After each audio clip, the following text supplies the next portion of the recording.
নমস্কার সকলকে বন্ধুরা, আগামীকাল আইপিএল এর ৬৫ নম্বর ম্যাচটিতে মুখোমুখি হতে চলেছে পাঞ্জাব কিংস এবং রাজস্থান রয়্যালস এই দুটি টিম। এবং আজকের এই ভিডিওতে এই ৬৫ নম্বর ম্যাচটি টস প্রেডিকশন, ম্যাচ প্রেডিকশন আমি তোমাদের সকলের সাথে শেয়ার করার চেষ্টা করব, যেখানে ভিডিওটা একদমই ছোট্ট ভিডিও হবে। কারণ বন্ধুরা, এই দুটি টিমের পয়েন্টস টেবিলস নিয়ে আলোচনা করার কিছুই নেই। যেখানে রাজস্থান রয়্যালস টিম ধরে নেওয়া যেতে পারে তারা কোয়ালিফাই করে গেছে প্লে অফসে, অন্যদিকে পাঞ্জাব কিংস টিম এলিমিনেট হয়ে গেছে এই বছরের আইপিএল থেকে। তো এই দুটি টিমের পয়েন্টস টেবিলস নিয়ে আলোচনার কিছুই নেই আজকের এই ভিডিওতে, তাই ভিডিওটা একদমই ছোট্ট ভিডিও হবে। তোমরা স্কিপ করো না, পুরো ভিডিওটা তোমরা দেখো, এবং ভিডিওটা দেখার পরে ছোট্ট ভিডিওটা ভালো লাগলে অবশ্যই লাইক করো। আর এই আইপিএল এর বাকি যেই কটা ম্যাচ আছে প্রতিটা ম্যাচের আপডেট পেতে, টস প্রেডিকশন, ম্যাচ প্রেডিকশনের ভিডিও বাংলাতে পেতে চ্যানেলটিকে সাবস্ক্রাইব তোমরা করে নিতে পারো।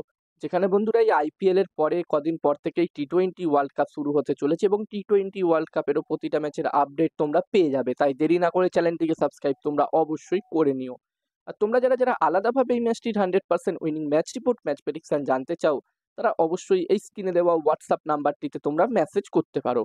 যেখানে এই ম্যাচটি হতে চলেছে গুয়াহাটিতে, আসামের গুয়াহাটিতে এই ম্যাচটি হতে চলেছে, এবং রাজস্থান রয়্যালস টিমের হোম গ্রাউন্ড হিসাবে এই গুয়াহাটিকে ধরা হবে। এবং এই ম্যাচটির জন্য এই দুটি টিমের মধ্যে প্রথম ইনিংসে একটি ভালো টোটালের কথা বললে, যেখানে বন্ধুরা এই বছরের প্রথম ম্যাচ হতে চলেছে গুয়াহাটিতে, তো এখানকার পিচ কেমন হবে সেটা বলা একটু কঠিন।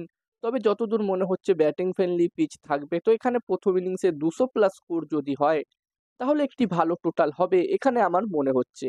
এবার দেখার বিষয় থাকবে কি হয়।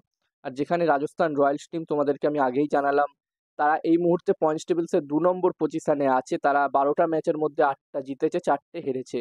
তো এখান থেকে রাজস্থান রয়্যালস টিম অবশ্যই চাইবে যে তাদের যে বাকি দুটো ম্যাচ আছে গ্রুপ স্টেজের, এটা নিয়ে এই দুটো ম্যাচই জিতে পয়েন্টস টেবিলসের টপে ফিনিশ করতে, যাতে তারা সরাসরি একদম কোয়ালিফায়ার 1 ম্যাচ খেলতে পারে। অন্যদিকে পাঞ্জাব কিংস টিম তোমাদেরকে বললাম যে এলিমিনেট অলরেডি হয়ে গেছে, তারাও 12টা ম্যাচ খেলেছে, যার মধ্যে তারা মাত্র 4টে ম্যাচ জিততে পেরেছে, 8টা ম্যাচ তারা হেরেছে।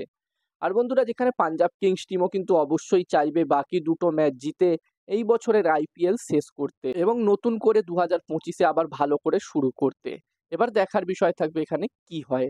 আর যেখানে এই দুটি টিমের মধ্যে এই বছরের আইপিএলে অলরেডি একটি ম্যাচ হয়ে গেছে। এই বছরের আইপিএলে 27 নম্বর ম্যাচটিতে এই দুটি টিম হেড টু হেড হয়েছিল, যেখানে ওই ম্যাচটি জয় পেয়েছিল রাজস্থান রয়্যালস। যেখানে ওই ম্যাচটিতে পাঞ্জাব কিংস টিম প্রথমে ব্যাটিং করে 147 রান করেছিল, মাত্র 147 রান করেছিল, এবং এই রানটি রাজস্থান রয়্যালস টিম চেস করে দিয়েছিল, এবং তারা ম্যাচটি 3 উইকেটে জয়লাভ করেছিল।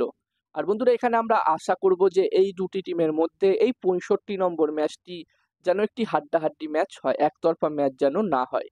এবার দেখার বিষয় থাকবে কি হয়। এবং এই ম্যাচটিতে আমি যদি আমার প্রেডিকশন তোমাদের সকলের সাথে শেয়ার করি, তো এখানে আমার মনে হচ্ছে যে এই ম্যাচটিতে বন্ধুরা, ম্যাচটির প্রেডিকশন বলার আগে আমি তোমাদেরকে বলতে চাই, তোমরা যারা যারা আলাদাভাবে এই ম্যাচটির 100% winning match report, match prediction জানতে চাও, তারা অবশ্যই এই স্ক্রিনে দেওয়া হোয়াটসঅ্যাপ নাম্বারটিতে মেসেজ করতে পারো। এখানে এই ম্যাচটির 100% ম্যাচ রিপোর্ট, ম্যাচ প্রেডিকশন তোমরা পেয়ে যাবে।